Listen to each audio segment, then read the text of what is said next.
L'adoption de la politique nationale de développement des archives PNDA 2022-2030 est l'une des décisions prises en Conseil des ministres ce mercredi 9 mars 2022.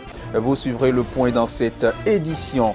Le gouvernement du Bénin met fin à la collecte illégale de l'épargne connue sous l'appellation Aldogbe. La mesure est actée par un arrêté interministériel du ministre de l'Intérieur et de la Sécurité publique et du ministre de l'Économie et des Finances. Et puis en interactualité, le président ukrainien Volodymyr Zelensky a demandé le retour des casques bleus ukrainiens déployés à travers le monde, essentiellement les quelques 250 soldats auprès des Nations Unies qui travaillent donc en République démocratique du Congo. Mesdames et messieurs, bienvenue à cette session d'information sur Speedline Télévision. Je l'annonçais en titre, le Conseil des ministres s'est réuni ce mercredi 9 mars 2022 sous la houlette du président de la République du Bénin, Patrice Talon, chef d'État, chef du gouvernement. Au cours de cette séance, plusieurs décisions ont été prises. On peut citer entre autres l'adoption de la politique nationale de développement des archives PND à 2022-2030, plus de précision dans ce commentaire signé Romaric Dossa. Autorisation de signature d'accords, de subventions pour le développement et la facilitation de mise en œuvre d'un compact concomitant du Millennium Challenge Corporation pour le Bénin. Le Bénin a été déclaré éligible pour bénéficier du gouvernement des États-Unis d'Amérique à travers le Millennium Challenge Corporation d'un potentiel accord régional au fin d'appuyer certains projets dans le secteur des transports. Les 10 projets visent à promouvoir l'intégration économique et l'accroissement du commerce régional ainsi que la collaboration transfrontalière entre le Bénin et le Niger. Dans le but de disposer d'un document juridique qui régit ce partenariat pendant cette phase préliminaire, il est apparu nécessaire de conclure un accord de subvention et de facilitation de mise en œuvre entre les deux parties en vue d'appuyer la réalisation des études préliminaires de faisabilité technique, des évaluations environnementales et sociales, de même que des plans d'atténuation des impacts relevés. C'est dans ce cadre que le Conseil a autorisé la signature de cet accord et instruit le ministre du Développement et de la Coopération de l'Action gouvernementale, le ministre de l'Économie et des Finances et le ministre des Infrastructures et des Transports à l'effet d'exécuter les diligences nécessaires à la mise en œuvre effective des dispositions de l'accord. Adoption de la politique nationale de développement des archives PNDA 2022-2030. Le diagnostic du secteur des archives fait observer une situation très préoccupante caractérisée entre autres par l'inexistence d'un cadre stratégique cohérent et d'un système efficace d'archivage au Bénin. Les défis et enjeux mis en relief par l'analyse du secteur indiquent que toute la chaîne archivique doit être revisitée en faisant de l'intégration du numérique un instrument majeur de développement et de gouvernance des archives à tous les niveaux. C'est pour y parvenir que la PNDA a été élaborée afin de contribuer à la consolidation de la bonne gouvernance conformément au programme d'action du gouvernement PAG 2021-2026. La raison d'être de la PNDA relève par ailleurs de l'insuffisance, voire l'inexistence de données probantes et d'informations fiables pour éclairer la prise de décision, améliorer la planification du développement et assurer la cohérence dans la préservation de la mémoire collective. Une fois adoptée, la mise en œuvre de la PNDA se traduira en axe stratégique et en plan d'opérationnalisation assorti de ressources subséquentes avec l'instauration de mécanismes efficaces de suivi-évaluation. Pour en garantir le succès, compte sera tenu de l'implication de tous les acteurs au plan national. La date des législatives de 2023 est connue. Elle est fixée donc au 8 janvier 2023 à travers une décision du 24 février 2022. La Cour constitutionnelle a indiqué que ces élections auront lieu donc le 8 janvier 2023 pour le compte de la 9e législature de l'Assemblée nationale du Bénin. Les attentes des Béninois pour cette élection législative dans cet élément que nous vous proposons. Moi, en ma qualité de citoyen béninois, ayant vécu les 32 ans de démocratie, ayant vécu les activités des différents parlements, ce que j'attends du prochain Parlement, c'est que je souhaiterais beaucoup que les députés proviennent de différents partis politiques. L'attente ou les attentes des populations sont quoi? D'abord, qu'il y ait des élections totalement ouvertes. Qu'est-ce que je mets dans ouverte? Ce n'est pas que les élections ont toujours été fermées, mais par rapport à des séries d'actions ou des manifestations d'humeur que nous avions constatées, le commun des Béninois aurait souhaité que nous passions plus de moments festifs et qu'au-delà des partis, des chapelles politiques, opposants, mouvanciers, qu'au lendemain des élections, qu'on commence par se réserver, regarder dans les yeux et qu'on commence avec les travaux qu'on avait l'habitude de mener toujours.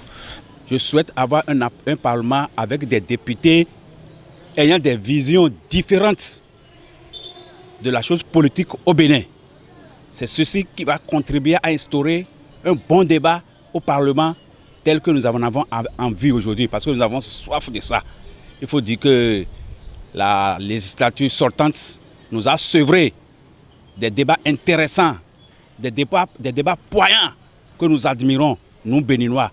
Parce qu'il faut dire que le Béninois aime la contradiction.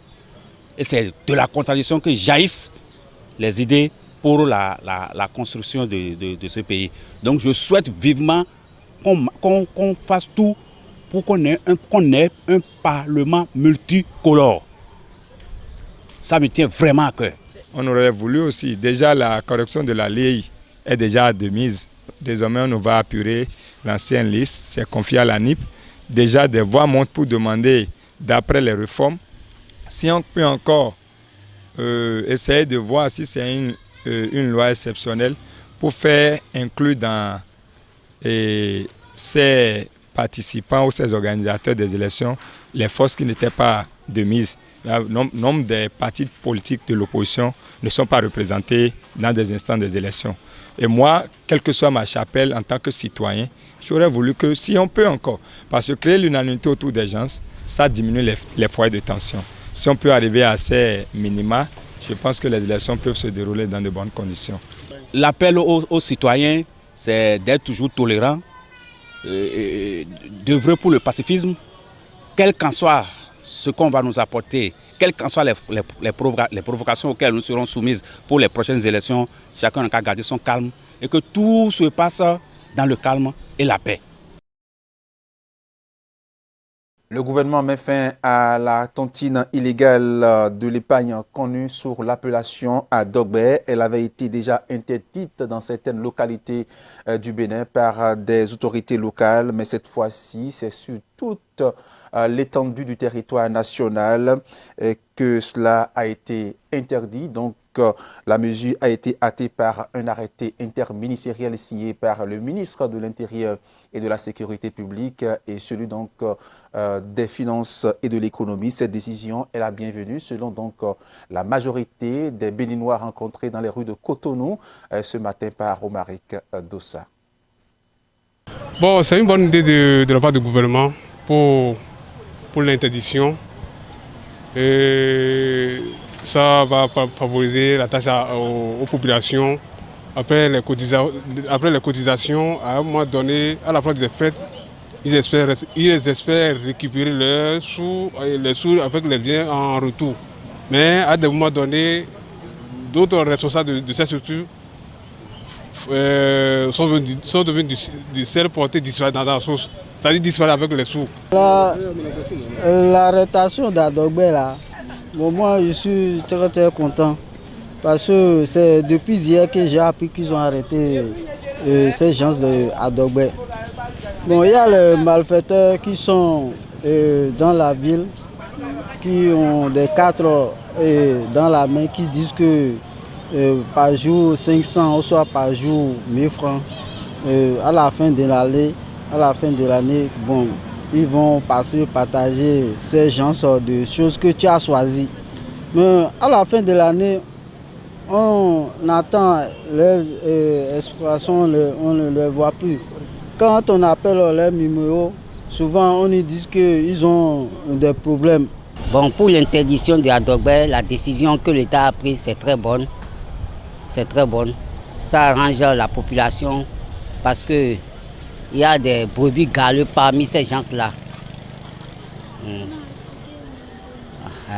Bon, les gens prennent l'argent, les sous chez les populations, ils ne les remettent plus. Et les ustensiles, tout ce qu'ils ont demandé ou bien écrit sur le carnet. Et ça peut pénaliser certaines personnes. Parce qu'il y a des gens qui font ça pour jusqu'à la fin du mois ou bien 6 mois, fin de l'année ou 6 mois pour pouvoir aider la population, les enfants à la maison. Nous sommes dans le mois de mars, le mois consacré donc à la célébration des droits de la femme, et le sport est au féminin dans cette édition à l'occasion de la célébration de la Journée internationale des droits de la femme. On fait un clin d'œil aux athlètes béninoises du Cuiran. Elles nous donnent de l'espoir en arrachant donc le match nul ce dimanche face à leur adversaire, le Maroc. Donc les écureuils dames catégorie U17 étaient pourtant menées au score par les Marocains avant de s'offrir donc le nul. Elles jouent pour les éliminatoires de la Coupe du Monde U17 dames Inde 2022. Reportage Nadège Fisset. Écureuil Dame U17 et Lyon Dame U17 se neutralisent un but partout au stade Charles de Gaulle de Porto Novo. Et dans cette rencontre du second tour des éliminatoires de la Coupe du Monde Inde 2022, tout s'est joué en première partie et dans les 25 premières minutes. Malgré la domination béninoise en début de rencontre, les Marocaines vont ouvrir le score à la 12e minute. La réalisation est signée l'attaquante Jasmine Zour d'une frappe enroulée. Elle nettoie la lucarne de Larissa Gaudi qui n'a pu rien faire. 1-0 pour le Maroc. Les Béninoises ont encore le temps de revenir dans la partie. Malgré ce but matinal, les écureuils U17 persévèrent. Elles poussent pour l'égalisation. Leurs efforts payent. La buteuse Yasmina Djibril punit le Maroc. Elle reprend d'une tête décroisée la passe de Bernice. Je crois que cette équipe avait les ressources pour revenir dans la partie. C'est désormais chose faite à la 22e minute. Je crois que cette joueuse Yasmina... Un but partout désormais. Les deux équipes vont à la pause de retour de la vestiaire. Ce sont les écureuils U17 qui prennent d'assaut le camp marocain, mais ça manque de réalisme. C'est ça même le sens de la complicité, parce que l'autre a... L'arbitre togolaise met un terme à cette confrontation. La manche retour de cette rencontre entre béninoises et marocaines est pour le 19 mars à Rabat. Dans les gants de la gardienne de but. Ouvrons à présent la page internationale de cette édition. Le président ukrainien Volodymyr Zelensky a demandé le retour des casques bleus ukrainiens déployés à travers le monde, essentiellement les quelques 250 soldats auprès de la mission des Nations Unies en République démocratique du Congo. L'ONU a reçu une notification officielle de la décision du gouvernement ukrainien de retirer donc son contingent militaire, incluant le personnel, les hélicoptères plutôt, les équipements de la mission et de maintien de la paix des Nations Unies au Congo. Reportage. Le contingent ukrainien de la mission des Nations Unies en République démocratique du Congo s'apprête à faire ses valises. Un départ de la RDC au forceps. Face à l'invasion russe, Kiev a décidé de rappeler ses 250 casques bleus. À Goma, la capitale du Nord Kivu, le départ de ces soldats de la paix ne passe pas sous silence. S'ils partent pour renforcer les forces chez eux parce que les choses se sont dégradées ces derniers temps, je dois dire que ce n'est pas du tout un problème.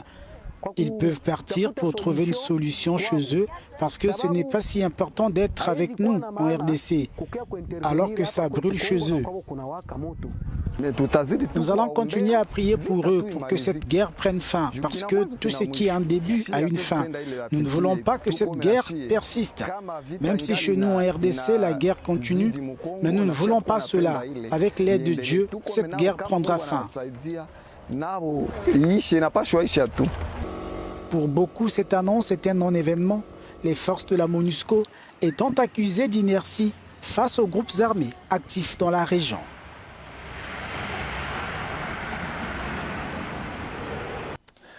La guerre entre la Russie et l'Ukraine a des conséquences sur des étudiants africains, zambiens plus précisément, qui étaient bloqués en Ukraine, sont officiellement et finalement de retour chez eux. Ils ont été accueillis sur le tarmac par le ministre des Affaires étrangères de la Zambie et le ministre de l'Information et des Médias également. Le gouvernement a assuré à leurs proches qu'ils s'occuperaient de tous les Zambiens qui sont sur le territoire ukrainien. Les étudiants zambiens qui étaient bloqués en Ukraine sont finalement rentrés chez eux. Au total, 79 Zambiens ayant fui la guerre sont arrivés mardi soir à l'aéroport international Kenneth Kaunda de Lusaka. Ils ont été accueillis sur le tarmac par le ministre des Affaires étrangères. Le gouvernement assurait à leurs proches qu'il s'occuperait de tous les Zambiens restants. Dans une guerre, les choses sont compliquées, fragiles. Les situations peuvent changer à tout moment. Mais nous avons continué. Merci à tous les Zambiens qui ont prié. Merci aux communautés. Merci au gouvernement. La prière nous a permis de nous en sortir. Le premier groupe de Zambiens est là. Mais tant qu'ils ne seront pas tous là, cette situation ne sera pas derrière nous. Pour les rescapés, en majorité des étudiants, la guerre et le processus d'évacuation mené dans des circonstances difficiles ont laissé des séquelles. C'était assez terrifiant, traumatisant. Nous allons peut-être bien physiquement, mais mentalement, je ne pense pas que nous soyons prêts. J'ai quitté l'Ukraine par la frontière hongroise. Au départ, j'ai essayé de partir par la frontière polonaise, mais c'était trop mouvementé. Alors j'ai décidé de passer par la frontière hongroise, qui était plus sûre.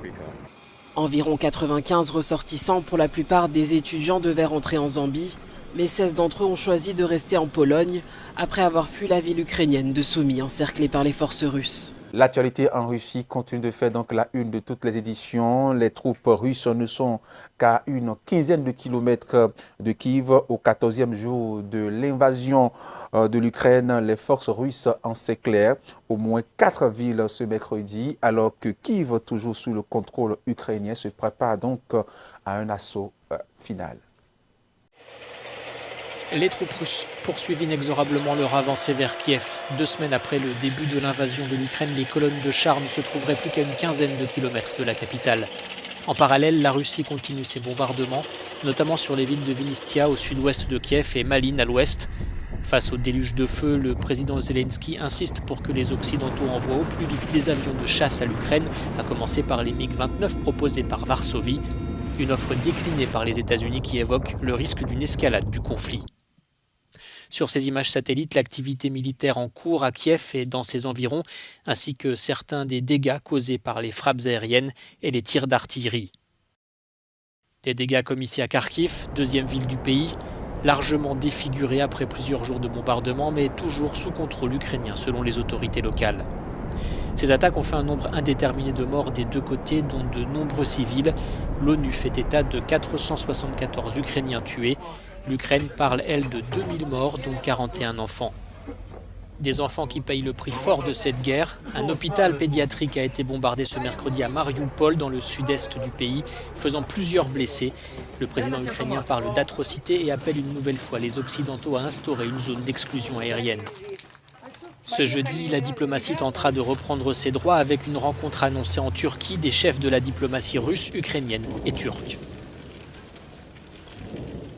Et parlons à présent d'un Kenyan qui a décidé donc de contribuer donc à la libération de son pays. Il n'avait que 3 ans lorsqu'il quittait donc son pays. Il est orphelin de la région de Bombas après la mort de ses parents, ses 2 parents bien sûr. Gensepe, c'est son nom, a décidé donc de partir en Ukraine pour aider donc son pays d'origine. Suivons ici son documentaire.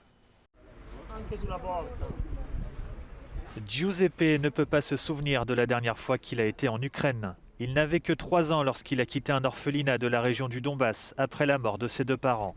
Depuis son adoption par une famille sicilienne, il vit en Italie et ne parle que l'italien, mais il se sent 100% ukrainien et l'idée de visiter un jour son pays d'origine ne l'a jamais quitté.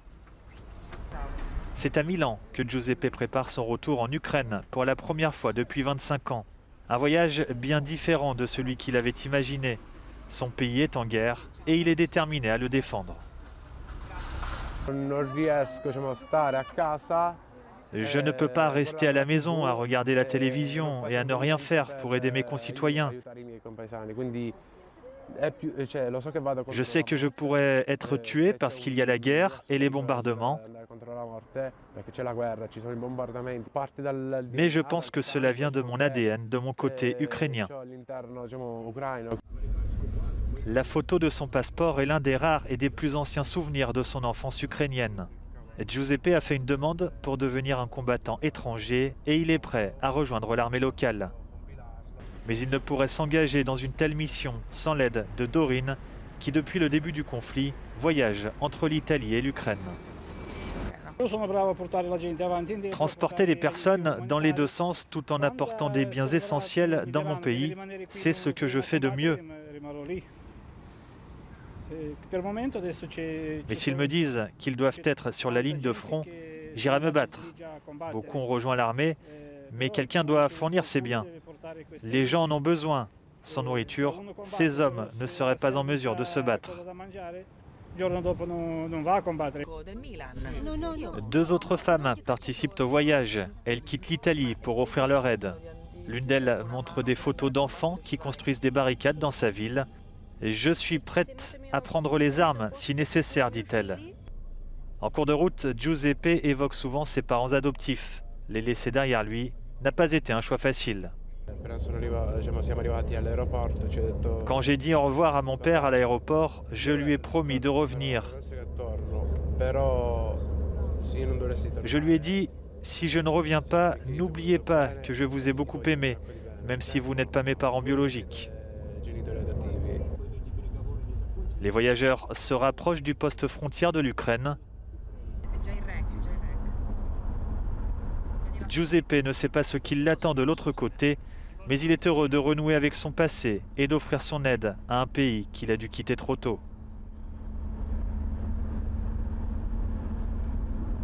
Et puis la France, pour finir, la campagne pour l'élection présidentielle est chamboulée par la guerre en Ukraine et peine à susciter l'attention des Français. Outre la guerre en Ukraine, le pouvoir d'achat des Français figure donc en tête des préoccupations majeures de ces Français. Un pouvoir d'achat qui ne cesse de dégringoler chaque jour que tu es fait par l'inflation. Images et sons. Dans un mois, les Français seront appelés aux urnes pour élire leur président de la République. 12 candidats sont officiellement engagés dans cette campagne électorale qui peine à captiver les Français. La faute à un contexte international chamboulé par l'éclatement de la guerre en Ukraine, sur laquelle se focalisent les attentions et les inquiétudes. Frédéric Dabi est directeur de l'Institut de sondage IFOP. Les choses peuvent changer parce qu'on va rentrer dans la dernière ligne droite de cette étrange campagne. C'est vrai que l'intérêt tel que le mesure l'IFOP n'a jamais été aussi ténu. On a une campagne qui a été percutée par le Covid, qui a eu du mal à prendre son rythme de croisière, une campagne qui a été stoppée net avec cette guerre en Ukraine. Outre la guerre en Ukraine, le pouvoir d'achat figure en tête des préoccupations des Français. Un pouvoir d'achat qui ne cesse d'être grignoté par l'inflation, notamment en raison de la hausse des tarifs de l'énergie.